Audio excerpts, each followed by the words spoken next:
Hey, what's up, everyone? My name is Kush Wave. Welcome to another episode of Handcuff Status. On today's episode, we'll be discussing survival of the fittest. We got an exclusive guest here today, Tia. She was incarcerated in Japanese prison. She'll be sharing her story with us. Let's get right into it.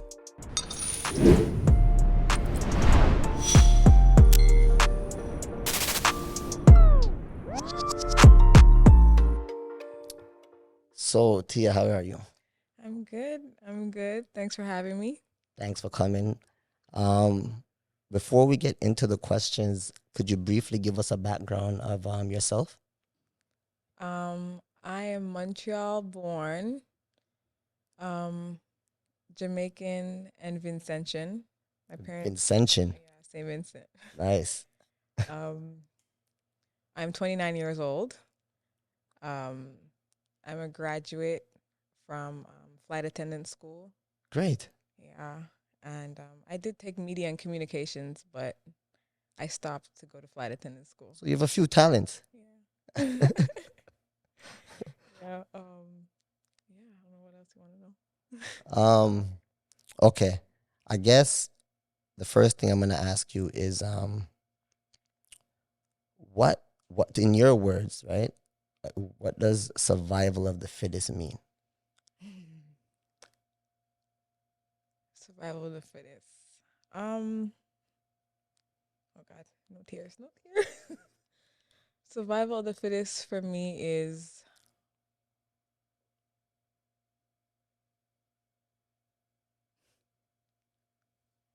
wait, sorry. It's okay. Take your time. Take your time. Gather yourself. Oh man. There's no rush.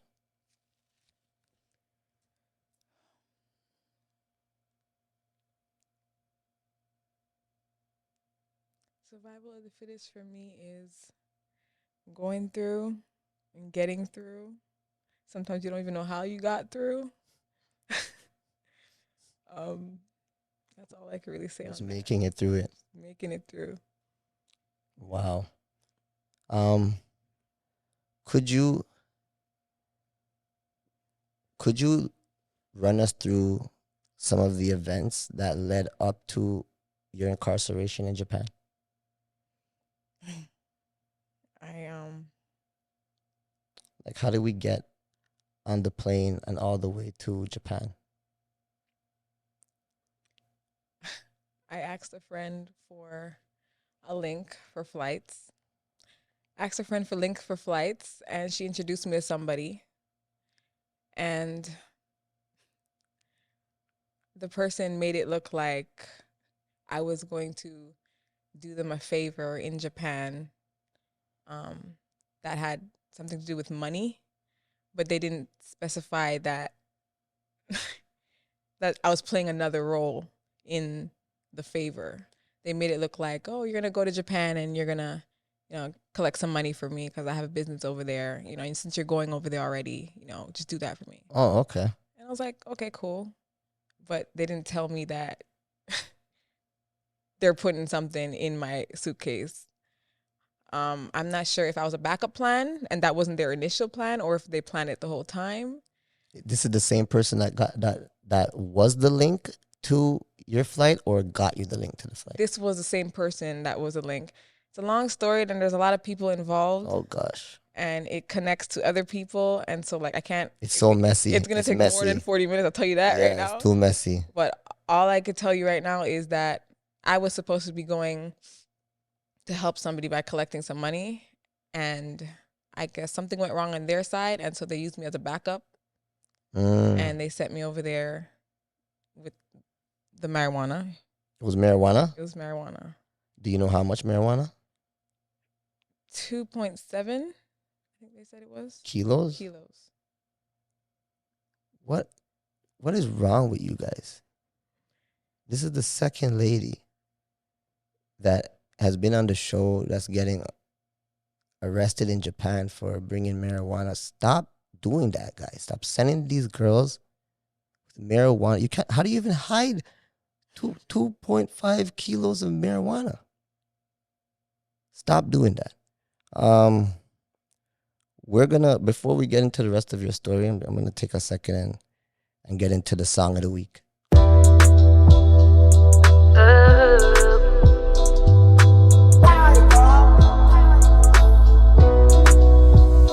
When I need a break from this heartache, I go find you. Anywhere you go, I go follow you. I go follow you. Ain't nobody need to know how you make me lose control. I'ma give you the remote so you can watch me go low. There's nothing we would hide from each other. I wouldn't ride for another. Do it with a passion, bit of my illusion. Boy, you get in the way.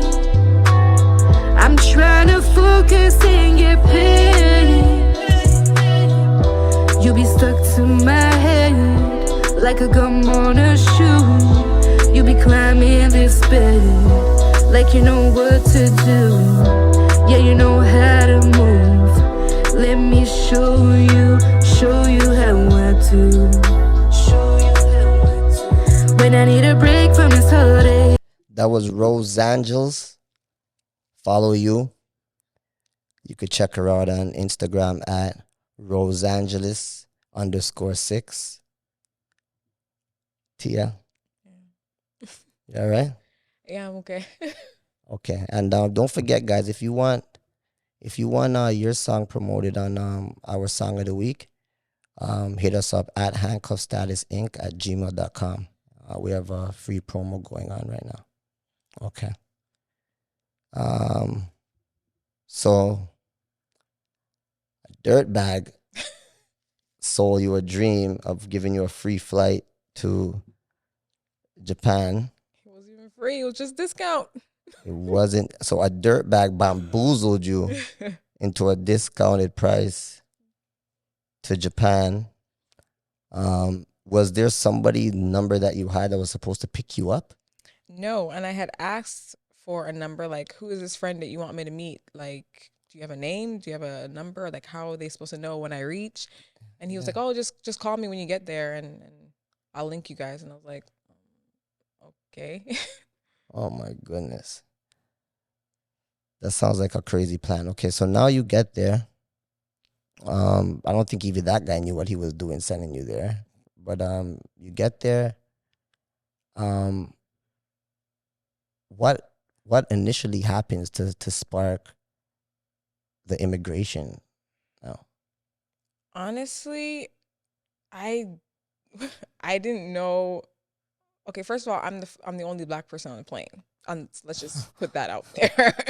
So initially, when they start questioning me and moving ways, like at one point they're asking me questions, normal immigration questions, but they're blocking off anybody else from going in my line. So at that point, I'm like, okay, wait, what? Like, they're blocking off everybody else from after going me. in your line? They blocked people off, so nobody's allowed to come in after me. They want them to. You're the last person in. They're redirecting everybody to go to another line while they're questioning me. So I was like, okay. Is this before you got your bag? After. After At bag check. At bag check. They're literally opening my bags and questioning me, like, do you have any da-da-da? Do you have any da-da-da? And I'm like, no. And then they like made a signal, like cut off and they blocked off the line and then had everybody redirected to another line. So right there, I'm just like, okay. You were already like puzzled. Yeah, but whatever. They basically asked me, can we check this? And I was like, yeah, sure, go ahead. Can we do x-ray? I said, yes, you can. And they took my stuff. They took specific things out of my bags to go check those. And they didn't take other things. I was like, okay, that's weird. Because usually they would take like the liquids and stuff. Mm-hmm. But they didn't. It's like they knew what they wanted to check. I'm so confused at this because it's like the same kind of thing that happened to another guest. It's like are they scanning the bags before they get to bag check?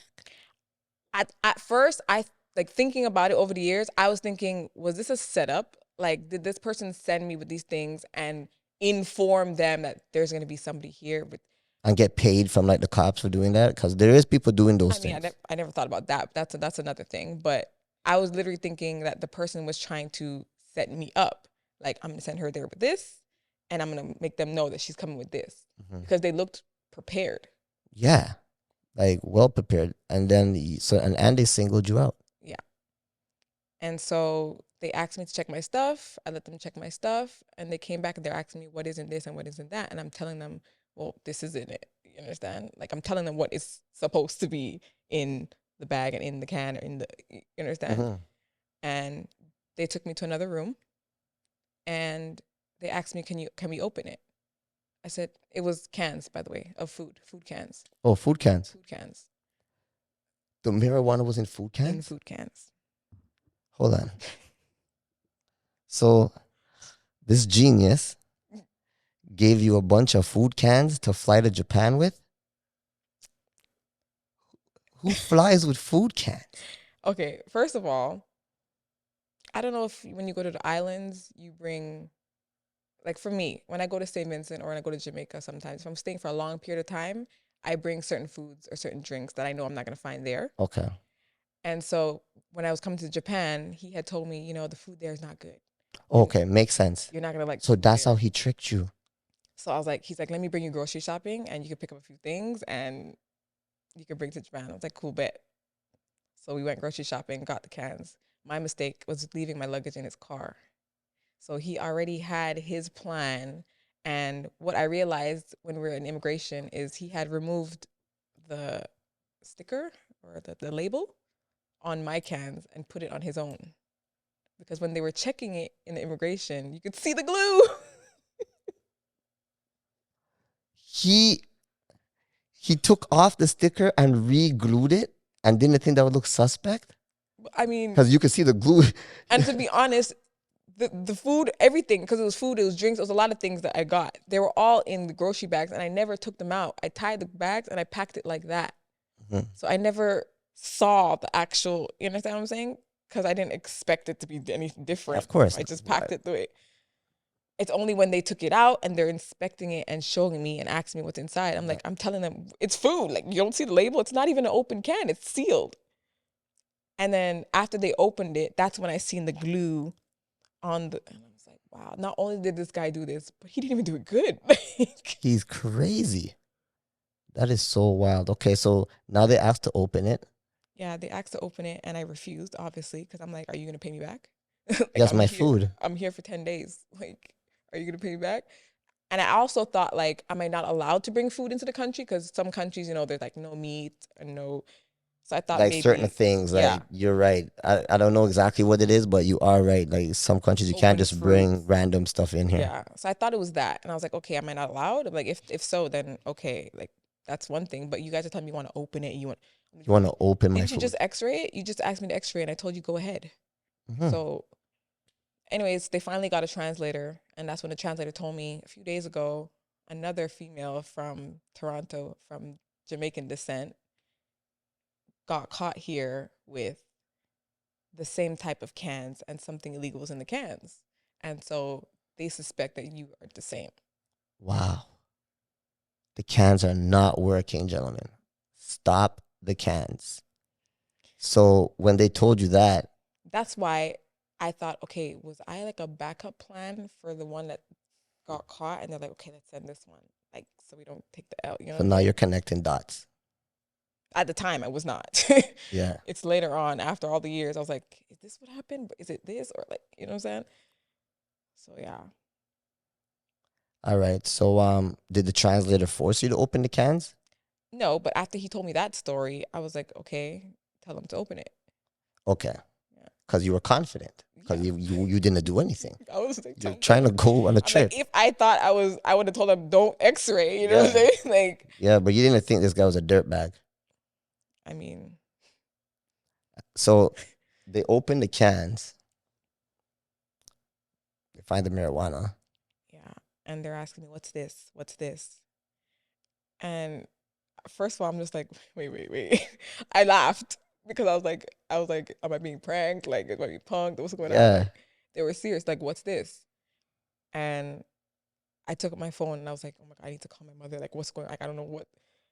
And mind you, before they even opened the cans, the way they were treating me, like I was a criminal before I was, I told them I want to see some police or somebody who could tell me the law here, because I don't know if what you guys are doing is even legal. Mm-hmm. Because they were unpacking my stuff and they were packing and they dropped my computer and they're x-raying and stuff. They're just doing a whole bunch. And I'm like, and the way they're treating me is like, what's in here? What's in here? And I'm just like, is this even legal? I'm like, can I see a police officer? Do you guys have police officers in this airport that you can come and let me talk to? Because I don't know if what you guys are doing illegal.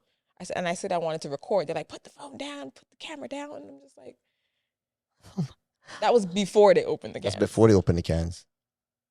So now when they see the weed now, they must be treating you 10 times worse. To be honest, they're not treating me worse. They're treating me like, oh, well, like we got it. Like, oh, we knew it. Like, pat on my back kind of thing. Like we did it kind of thing. And I was just like, at this point, I'm just like, okay, I just have to take the steps that they're telling me to take and see what happens next. I didn't start panicking yet because I'm, like when you're not wrong, you're like, okay, it's okay. It's all going to be figured out. Just wait it out and everything will be okay kind of thing. So that's where my mind was at that time. Exactly, because you know that you didn't do that within yourself. So you're thinking, after I explain everything and these guys will get it. And was that the case? No. No, that wasn't. I kept that same thought process for like 30 days straight, probably. Like, it's okay. It's all going to be okay. They even asked me, do you want us to contact the embassy? I was like, no, I don't need no embassy. Like, it's okay. Like, it's all going to be sorted out.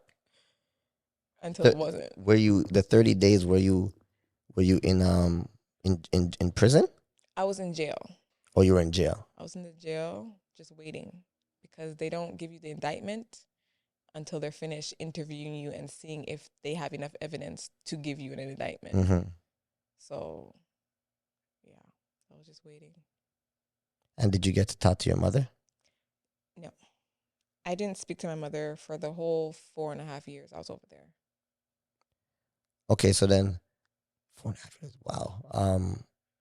We'll get into the 4.5 years in a little bit. But so now that you're there, after the 30 days, what were the charges that were placed? Drug trafficking, and later on they added overstaying. Overstaying? Yeah, like I wanted to be there. But they kept you there. Yeah. And it what the heck? Yeah. So there was immigration laws, breaking immigration laws, drug smuggling, and later on they added overstaying. And that's why when I'm released, I have to go to immigration instead of going straight to the airport. Okay. I'm so sorry, man, that you had to go through that. That's so wild. Like, how did you find the strength and the mental capacity to press on after you heard the charges now, and okay, it's real. Like, now okay, after the 30 days, there is no... I think I still had hope after the indictment. I still had hope after they brought me to the detention. I still had hope because I'm like, okay, this is the law. So I can go to court and I could be proven innocent. Yeah. So I still had hope, but in the midst of that hope, there is also the devil, which was that detention center and everything that was happening in there. So it's like you have the hope, but then you're getting that treatment, and it's like, can I hold on? Can I keep the devil, the detentions? How was the living conditions in the detention center? The worst thing I've ever experienced in my life. I feel like I've never thought I wanted to kill myself until I reached that place. Oh my goodness. Were you alone? I was alone. I was there for a year, about a year. And you were in a cell by yourself? By myself. Is that because you're a foreigner, or because you just... Everybody were in cells by themselves there. Oh, there. Okay. Yes. As far as I mean, everybody was in the cell by themselves. So, how was the... Because you said it was the worst thing ever. Was it because of the conditions of the prison, or was it the officers? Have you ever watched a medieval movie? Yeah, I love medieval movies. Or those Passion of the Christ movies, back in the days, Game of Thrones. Yeah, one of those. Yeah. The cells that they keep them in, that's what it reminded me of. Oh my goodness. Like you're inside, but you feel like you're outside because the elements are all coming in through like a crack in the wall or something. Really? Yes.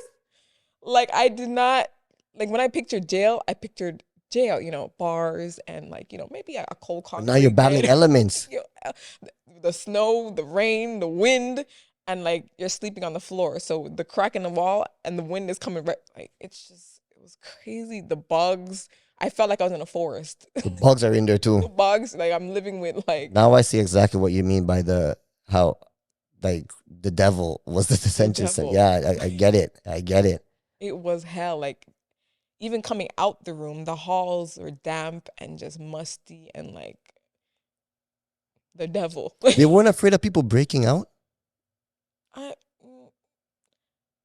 no, I mean we're freaking out to go where? For real. Like there's roadblocks like everywhere. Like no, nobody's breaking out to get stuck there longer. You're right. You're right. All right, we're gonna pause right there at the Devil Detention Center, and we're gonna shout out our sponsor for the day, Sleek Walls. They design, they remodel.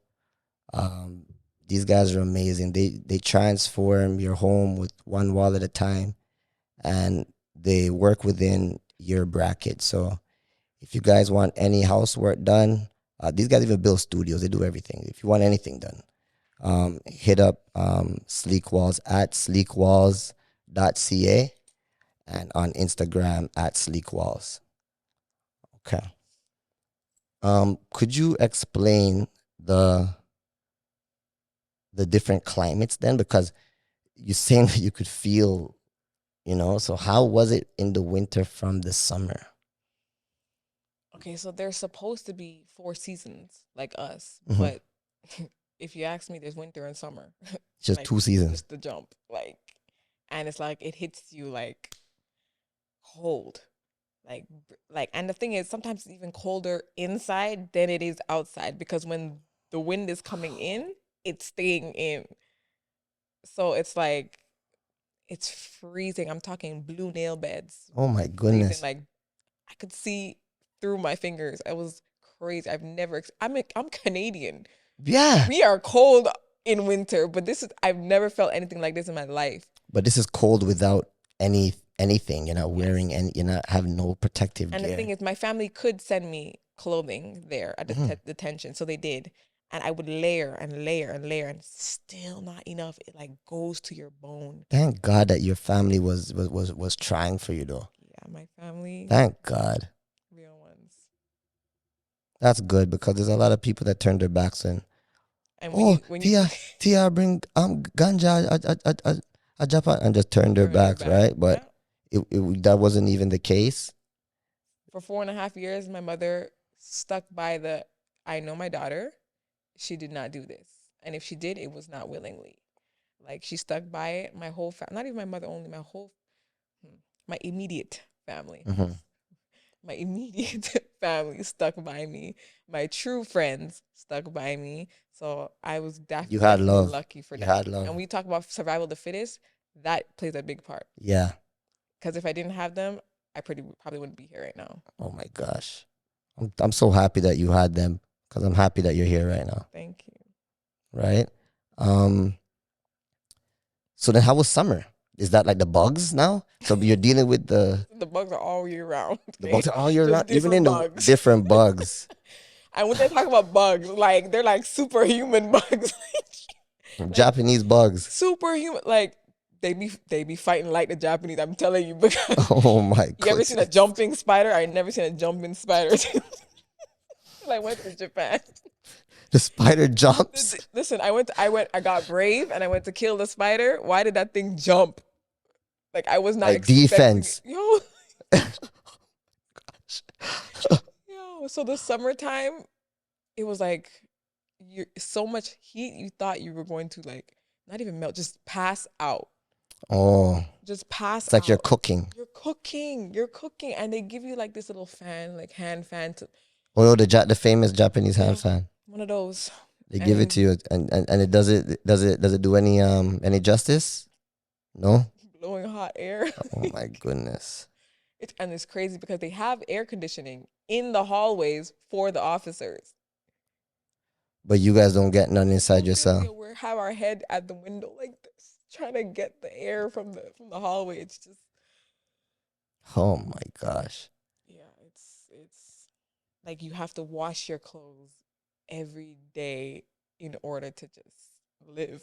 To just live. Just live because you're just drenched. It's hot. So did you have work? No, not a detention. Not the detention. Just 24 hours of nothing. And how long were you at the detention? A year.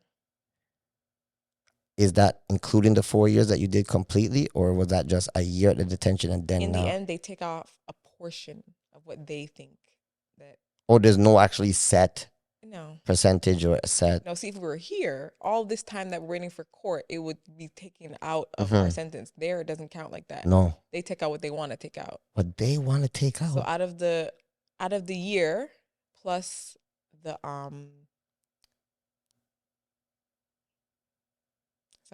out of the year that I spent there, they took 260 days out of that.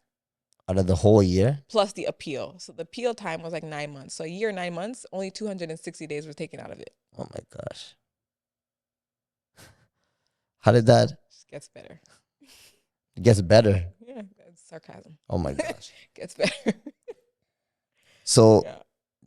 All right. So now you've dealt with the detention. You're going up for a trial. Do you feel like you had a fair trial? No, definitely not.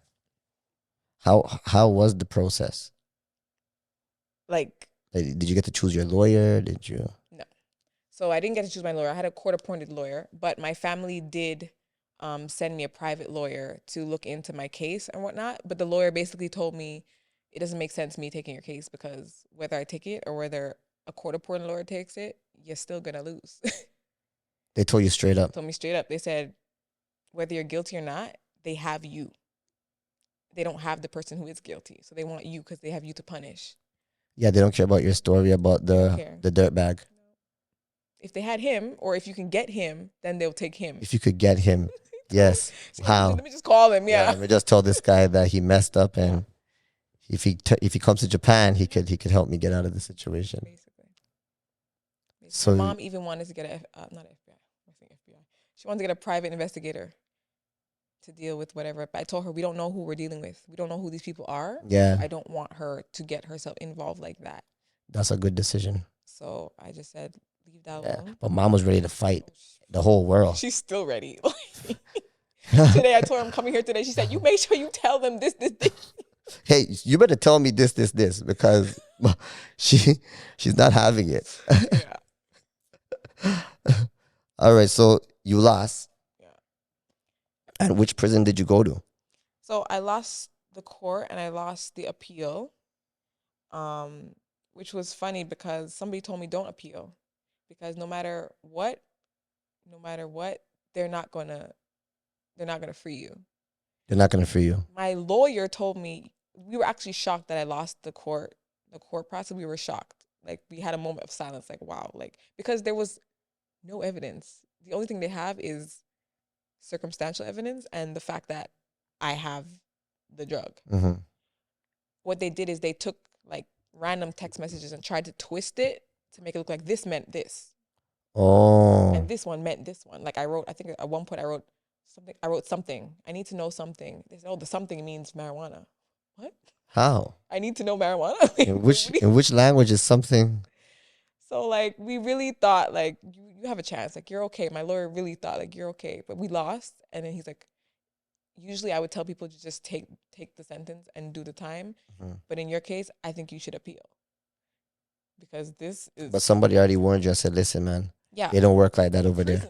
Warned me and told me don't appeal. Yeah. Just do it. They don't want to hear no fight, no argument. They want you to just take it and go. And I was like, no, I'm appealing. I was stubborn because I was like, no, I need to go home. You know what I'm saying? And I lost that. And at that point, it's like, okay, it's time for prison. Wow. I didn't even cry, to be honest. You probably did all the crying for all the months that you're First in 3 the. months, the bare tears. After that, no tears. Like, I'm already here. Yeah. So the prison was better than the detent? Well, not better, but like how was the living conditions compared to was there cracks in the wall still? You still Yep. feeling winter? Same. And the funny thing is, when I was at the detention, the girls are saying, just pray that you're not going to Tochigi prison. Did you go to I Tochigi? went to Tochigi Oh, prison. You didn't pray enough. Tochigi. Tochigi is actually, like, I think one of the worst prisons. It is. Hands down. You were there. Notoriously. And you were there. I was there. For how much years were you in Tochigi? 4 years. Oh, it was supposed my sentence was 4.5 years. Yeah, I did. You did like 4 years over there. Because the time didn't count. The other time didn't count. So I did the 4 years. Mm-hmm. Wow. To them, I got parole. But to me, how were the guards there compared to the detention? I feel like the detention guards, they're still mean. They're still rude, but they're more standoffish. They don't want to deal with you, kind of thing. You're in there, leave you there. They don't come to you unless you call for them. In the prison, they are coming for you like sharks coming for blood. You could be sitting there, minding your business, writing your novel, reading a book, and they will come and look for something they want to fight you because they want to punish you. Have you been through anything like that with them? That was my whole 4 years. You're always battling the guards? Always. And because it is a foreign prison, but most of the foreigners are girls who are from other Asian countries and they lived in Japan. So they're on the same wave level as the Japanese girls where everything is, okay, I'll do it, in opposed to fighting for themselves.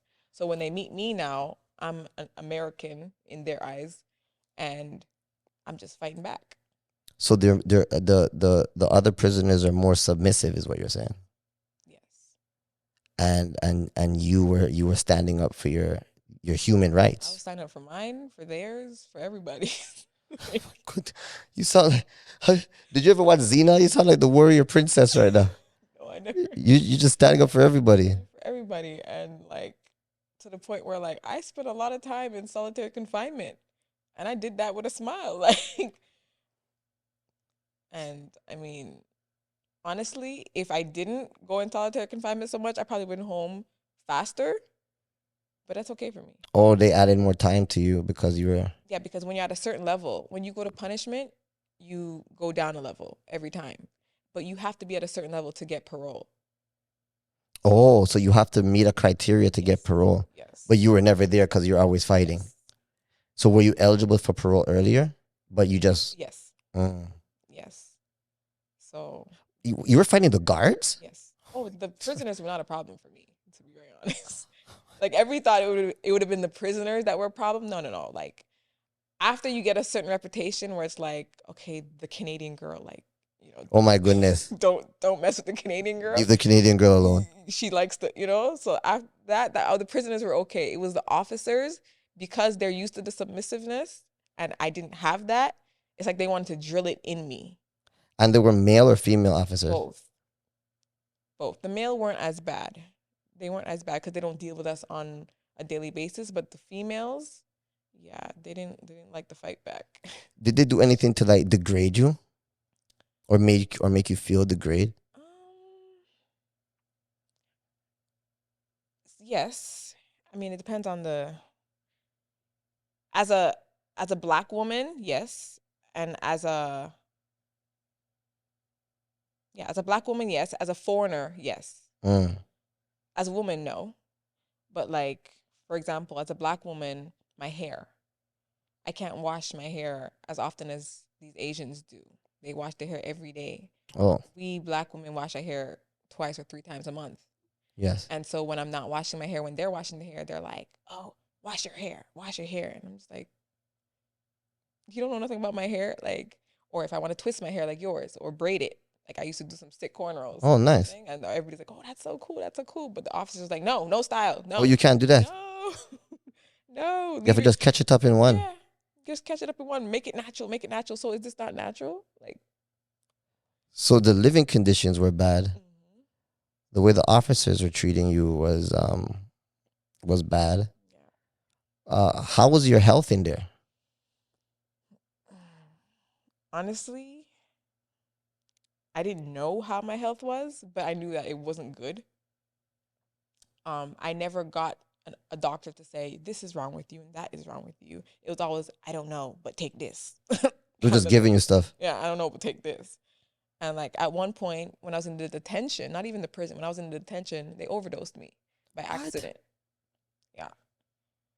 They gave me somebody else's medication by accident. And they had to apologize. How many black Montreal girls were in there? How many black Montreal girls? Yeah, because how they mistaking you for anybody else? Because you're all you are to them is a name and a number. Oh my goodness. So, but the thing is, I even called my name. I gave you my name and number. Like, you have to give them your name and number for them to give you your medication. So did they rush you to the hospital? You were almost OD'd? No, the next day I was like, it was, you know, like how you, when you're drunk, not even drunk, but you're on something, you feel like everything is just waving. You're just like, I knew something was wrong because I was like, why do I feel like this? And like, I told him, I said, something's wrong. I think it's the medication, because he gave me 2 pills instead of 1. And I know my medication is 1. My painkiller is 1 pill. So I asked him, why is there 2 pills? And what they do is they change the brand of your medication sometimes. I don't tell you. I'm thinking maybe he changed the brand, but it's horrible. I'm asking, why is there 2 pills? He's like, I don't know. These guys just do whatever they want. So I just prayed and took the pills because I was in pain. He told you he doesn't know? He has to know. The gentleman distributing the medicine doesn't know? The officer. Don't you have to have like a license to distribute medicine? Like you're supposed to know, like I think that's anywhere in the world though. Like you need a license to distribute medicine. You can't just give people medicine. It's like nurses. It's like a drug dealer. The nurses in the prison are just officers wearing a white coat. Like, so at that point, are you a nurse or are you an officer who's doing your part? Getting nurse pay. This is ridiculous. So he's giving me this pill and I'm like, why is it 2? He doesn't know. Cool. I pray and I take the medication because at this point I'm in pain and you're already living like this. Pain on top of that, it just doesn't, unbearable. So I just took the medication and the next day I literally sat there for the whole day and just looked at the wall and everything was just spinning the whole time. And I was like, something's wrong. I told him something's wrong. I think it's the medication. Oh no, you're fine. You're fine. You're fine. The whole day, you're fine. You're fine. I said, bring the doctor, please, because something is wrong. The doctor didn't come till the next day. So you're telling them that you feel sick and they're telling you that you're fine. I'm fine. Yeah, I'm fine. They could feel your sickness and the level of sickness. Yeah. And the doctor didn't come till the next day? Next day he came and they took me out of the room, of the cell. Mm-hmm. And they brought me into a private room, like an interview room. And there was like 4 or 5 officers, like top officers there waiting, plus the doctor, plus 2 nurses. And at that point I was like, okay, what's going on? Because there's like the room's full. They're like, we apologize. There was a mistake with the medication and we gave you tranquilizers. They gave you tranks? Tranquilizers. Are you like, what is going on? So I'm just like, to numb your pain? It was an accident. It was somebody else's medication. And they're like doing their whole bowing and we apologize. We're sorry. It's being investigated. And the person the person responsible is being investigated and blah, blah, blah. And they gave you some leniency and cut some of your time for this? Why? They almost killed you? No. I'm sorry. Don't get back to your cell. What do you mean? So did that cause because to almost overdose, it's like you're poisoning your body, right? Did that cause any problems to you? Did that damage you? Well, they did tell me it wasn't going to do any damage and it would wear off if it hasn't already. And so it did wear off. But just the fact that you don't know if I'm allergic to this. You don't know what could have happened. You understand what I'm saying? And internally, you don't know what is done. You don't know what's being done right now. Like, you understand? Yeah. But they're smart because after they told me about the investigation happening, 2 days later, I was out of there. Oh, they got you out of there? They got me out of there. They're like, we don't want her. We don't want nothing to do with her. Yeah. So the investigation done now. Yep. Yep. Sweep it under the rug. And I had wrote the embassy the day after. I was still feeling drowsy, and I wrote the embassy. I said, I think they gave me the wrong medication, or they drugged me because I feel woozy. I'm sick. I said, please contact them, see what's going on. I wrote the embassy and I sent it. You wrote the Canadian embassy? Canadian embassy. And they wrote me back and they said they contacted them and blah, blah, blah. But it was by this time, everything was done. They already apologized, whatever. They said, the embassy said, do you want us to investigate? Investigate what? I already took it. It's in my system. I probably shit it out already. It's gone. You understand? Yeah. So at that point, I'm just like, forget it. That's madness. They sent me away. Like, what do you Yeah. do? And you don't even know the names of anybody there. All right. And they're not allowed to give names either for that specific reason, to cover their ass. So what, you have a number for them too? Like they have numbers for you? No. You just say guard, and whoever pops up, pops Sensei. up. Sensei. Sensei. Wow.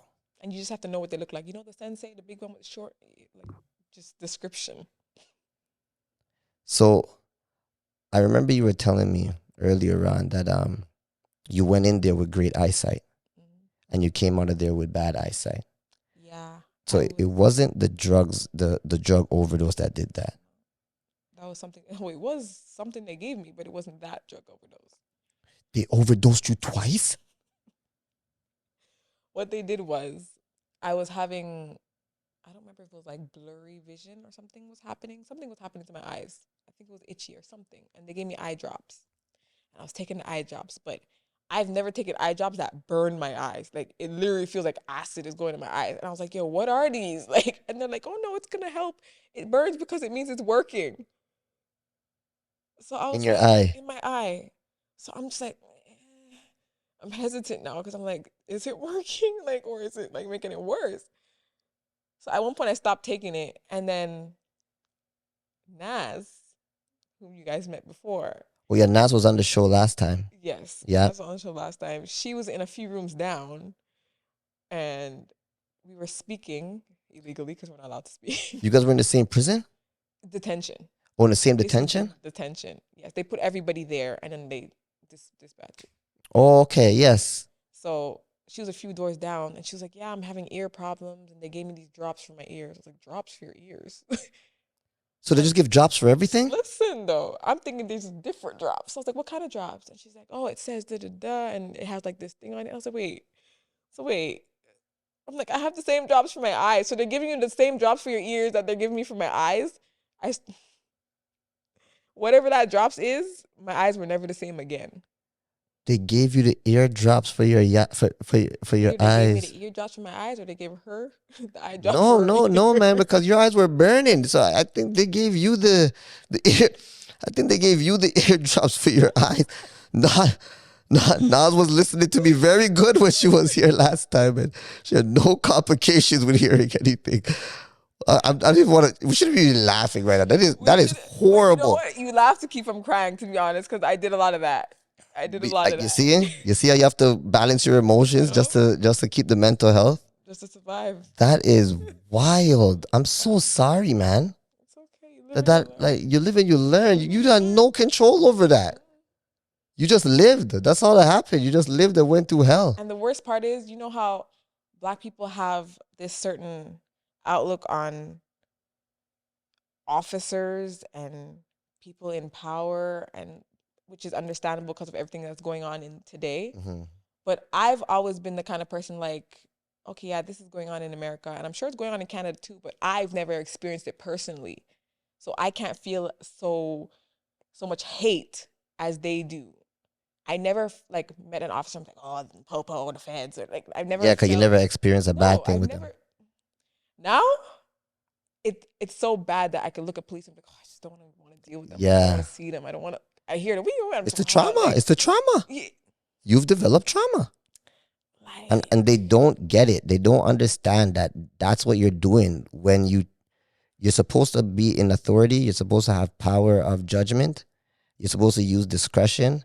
And when you use it the wrong way, we grow up having this, I wouldn't say hatred, but it's the same way you give us a stigma, we give you a stigma. Right? And we don't want to talk to you. We don't want to have any sort of relationship. And it's trauma. It is. It's trauma. Because it's like, who do you call when the people in power are the ones that need to be Yeah. Yes. like It's bad. I'm getting in fights not with other prisoners, not with other criminals. I'm getting in fights with other officers. Who do I call when this officer is treating me bad? They don't have the ombudsman over there, eh? Do I call another officer? No, Like, and it's you have like nothing over there for you to call to. How did you? It seems like you were always in a battle. How did you stay like mentally strong throughout this? Because your mental is definitely strong. I could tell you that much. You're fighting the officers, right? So how was it the fact that you had such a strong family presence? there's a lot of things. One was my family. My family were there, and like I said, we didn't get to speak. We didn't get visitations because my mom was trying to come, but it was around COVID time, and so they were barring her from coming to Japan. So I didn't get to see or talk to my family, but the letters were coming, the support was coming, and that's one, definitely. Two is there was an officer. She was a higher officer. We call them shunins. There's the senseis, and then there's the tantos who are like in charge of like an amount of prisoners in the factory, and then there's the shunins who are on top of them. So there was one specific shunin, and I swear she's a godsend, because it's like she looked at me. Sometimes I have to ask myself if she's human. Like, are you human, or are you like an angel that God sent for me? Wow. Like, because it was so weird. Like, no matter where I was in a prison, she was always checking up on me. Like, always just peeking her head to make sure, like, I'm good. Like, Yeah. she had minimal English. At one point, I was fighting a lot with this officer. I had one specific racist officer, and I don't know if she told that officer, whenever you have a problem with Latia, you bring it to me. Because usually they're supposed to bring it somewhere else, and then that somewhere else will bring you to solitary confinement punishment. Oh my gosh. So instead of that, she said, bring it to me. You called me when you have a problem with Tia. And I know she said that because every time me and that officer kicked off, instead of calling the people she's supposed to call, she called this officer. Wow. And she would come and she would call me and deal with me. And The Father's working for you. The Father sent you a little strength. And like all I wanted before I left was her name so I could just bless her. Yeah, you could. Yeah. Because like she did so much for me, and I know she kept me out of solitary confinement so many times because she used to tell me like, I know, wakata. That means I know in Japanese. Wakata, I know. But, just relax. Because she knows. It's like she knows the behavior of these officers because she's a senior. She's seen it all. But the thing is, she's not in a position where she could do anything. Because in Japan, there's order to the thing. So it's like she does her best behind the scenes because she can't do it in front. Wow. So there's her, there's my family, there's my music. You were doing music in there? Yeah, the anger. I'm not even gonna lie, it's not a good thing, but the anger really helped me in there. Yeah. Like when you're angry. Self-therapy. Yeah, when you're angry, the words come and it's like you're cussing out loud, but the cussing rhymes, and it's like, and it's coming. It's like, that sounds good.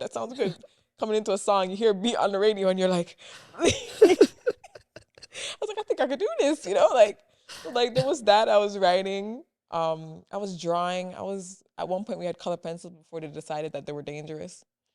So They decided that color pencils are dangerous? Yeah. Is there like a chemical in there or something? No. It's just colored. Just don't. Yeah. Too much happiness. There's too much happiness, okay. Yeah. They're happy is dangerous. They took away Get rid of pencils. But before they did, I did a lot of coloring. I did a lot of drawing. I didn't know I was, you don't know you have a talent until somebody says, wait, I thought that was the paper. You do this? Wow. I found myself there. So even though I went through so many things, it's like I wouldn't know certain things about myself if I hadn't gone through it. I'm not gonna say great, but that's so inspiring that. So that's, I think Nas said something last time. She said finding your way out the darkness, and I guess you found your music, you found your art, and that was your way of getting through the darkness. Yeah, and the thing is, I was very artistic before I went in, but not that kind of artistic. Like I was into the beauty and the YouTube and the hair. And it's like when I went in, I found all these new skills that I could do. And now the beauty in the hair and it's all, I still like it, but it's not me anymore. Yeah. So it's literally found myself there. You evolved there. Became a better version of yourself. It's 2.0. Is that why you're doing the music now? I'm not doing it yet. I don't know if I'm nervous or I'm like. But you have stuff written. I have stuff written. But I haven't gone to the studio yet or anything. And it's like, I remember telling my friend, like, yeah, I think I want to do music, because like at first, you're writing and you're like, am I good enough? And then I actually rap for some people and they're like, oh, like, you need to get into a studio. And I was like, for real? Like, okay, cool. But so, like, yeah, they acknowledge the talent. Yeah. So it's there. But then you get out and it's like, everybody's doing it. Don't even bother. And it's like, there's a lot of males doing music, but not a lot of females. And that's what I had said, especially in Canada.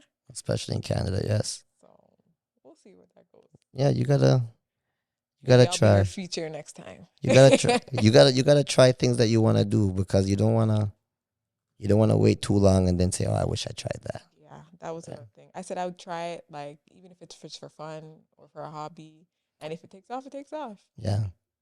Well, I was gonna ask you if you've faced any discrimination in there, but clearly you're fighting the guards. So discrimination definitely was taking place. And like I said, there's being black, there's being a foreigner, there's being outspoken. There's different kind of discrimination happening there, and it's like I have to deal with all of it.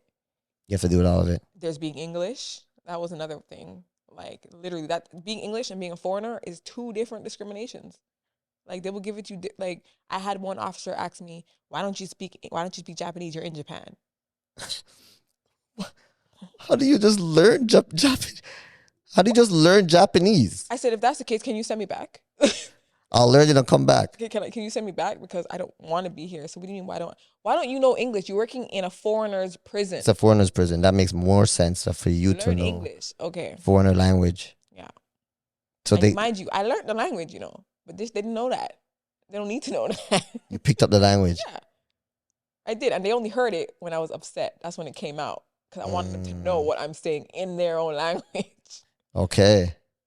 But when they're trying to tell me nonsense, sorry, I don't speak it. So you was self-taught, or did you find like a friend in there that? I was self-taught. Self-taught.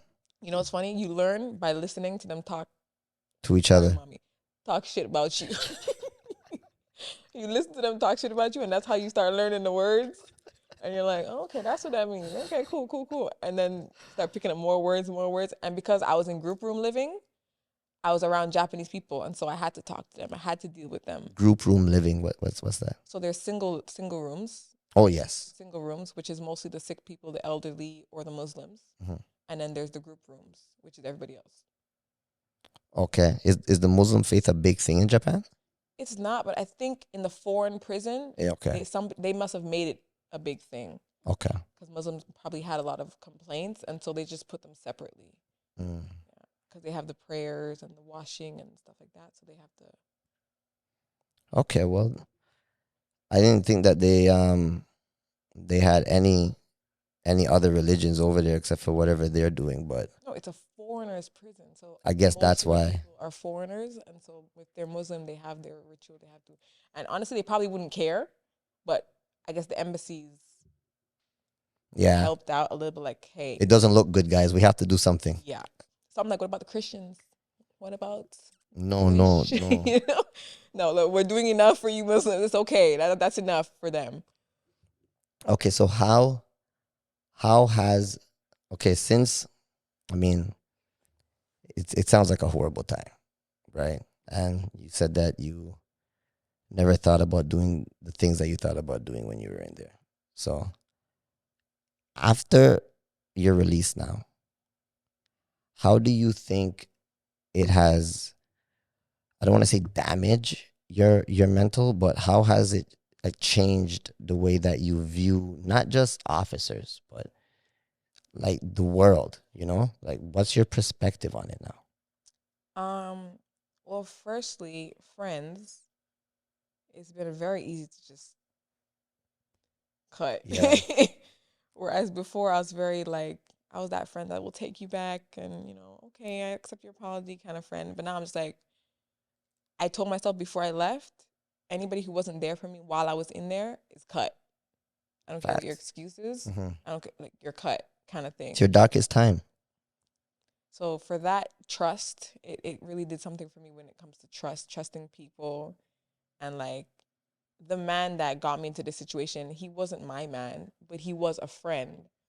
And so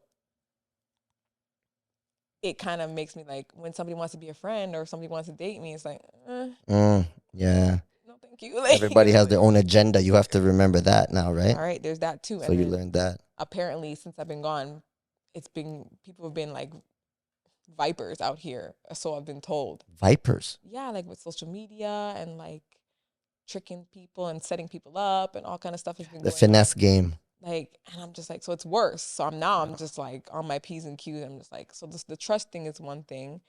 I think being social, I used to be very social. I used to do YouTube. Great. And so I used to be that, that bubbly personality and that and now I'm just more like, that could be good, but at the same time, it's taking its toll because I actually sat down in front of the camera and tried to do a YouTube video again, and I found it hard, it used to be easy. Oh, okay. So it kind of messed me up where I'm like, oh. Or if I go to a party, it's like, I used to be social, now I'm just to myself, and they're like, is she okay? Like, it changes you. It changes you. And then there's, what can you tell this person that you just met?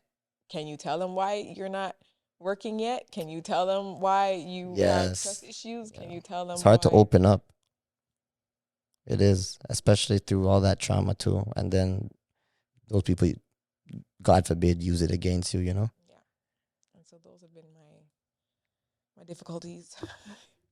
Well, you look like you look very vibrant now. Oh, thank you. I hope you're not doing any more of the fighting. No. I'm happy that you found art and you found music and you look more at peace. I am getting there. That's great. It's only been 3 months, so. It's only been 3 months? You've only been home for 3 months? Wow. Yeah, it's gonna take a little bit of time. It is, and I feel like I'm rushing myself when I should just chill. Please take your time. You should. I feel like too much time has been wasted, so it's like I need to get it done now. Like, so much has happened in 4 years though that you might want to take your time and really analyze your surroundings and what's really going on. Well, Tia, it was a pleasure to have you here today. Pleasure being there. You got me hyped. Could we please get one of your signatures on our famous Handcuff status board? Sure. You got 4 of them to choose from. Choose any one you want. Black. Because I'm proud to be. Black and proud. You hear that? Love it. Anywhere you want. You can write anything you want.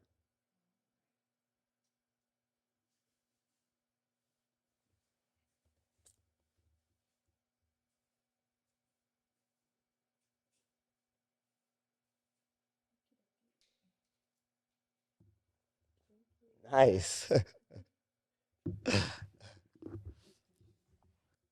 We want to thank Tia for coming out and sharing her story with us. For everybody incarcerated, remember, freedom is a must. Shout out the lifers. Big up Private Spaceship. And please, guys, like and subscribe. Follow us at Handcuff Status Inc. And if you have any questions, you have any comments, don't be afraid to leave it. And don't forget our real mission. We're trying to break the chains of injustice.